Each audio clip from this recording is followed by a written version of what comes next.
Mga artistang may elevator sa bahay nila. Part 1. Number 1, Catherine Bernardo. Nito lang April 2024 ay natapos na ang pinagawang dream home ni Catherine, na binansagan ng kanyang mga fans na Casa Bernardo sa Antipolo. Ang buong Bernardo family ay nagkaroon ng housewarming party, kasama ang kanilang mga kaibigan mula sa loob at labas ng showbiz. Makikita sa mga larawan na binahagi ng mga bisita sa social media, mapapansin ang isang marangyang elevator na nagbibigay access sa tatlong palapag ng bahay. Number 2, Vice Ganda. Noong October 2020 ay binahagi ni Vice sa kanyang YouTube channel, ang isang virtual tour sa bago niyang bahay sa Quezon City. Ipinakita ni Vice ang mga social amenities sa kanyang bahay, kabilang na dito ang elevator na para sa kanyang ina, dahil sa tuwing bumibisita ito sa kanyang bahay ay sumasakit ang tuhod nito at hindi na kayang umakyat pa sa hagdanan. Number 3, Sian Lim. Si Sian ay may elevator din sa kanyang bahay na kung saan ay para din sa family member na kanyang pamilya. Noon pa man ay naging bukas na ang aktor tungkol sa paninirahan niya kasama ang kanyang ina at lola. Sa Instagram post niya noong 2020, ibinahagi ni Sian ang masayang sandali ng kanyang lola na nakasakay sa newly installed elevator sa kanyang bahay. Number 4, Derek Ramsey.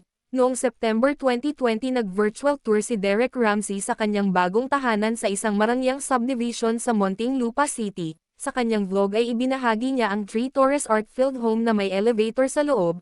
Ibinahagi ni Derek na ipinagawa niya ang elevator dahil matanda na ang kanyang mga magulang, at para hindi na sila mahirapan sa pag-akyat at baba.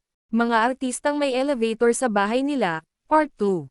Number 1, Angelica Panganiban. Alam naman natin na bata pa lang si Angelica ay nagsimula na ito sa pag-aartista, dahil sa tagal na niya sa industriya, di na mahirap para sa kanya na bumili ng isang malaking bahay, na may ready installed elevator. Nabili niya ang bahay noong 2012 ng mga panahon na naghiwalay sila ni Derek Ramsey.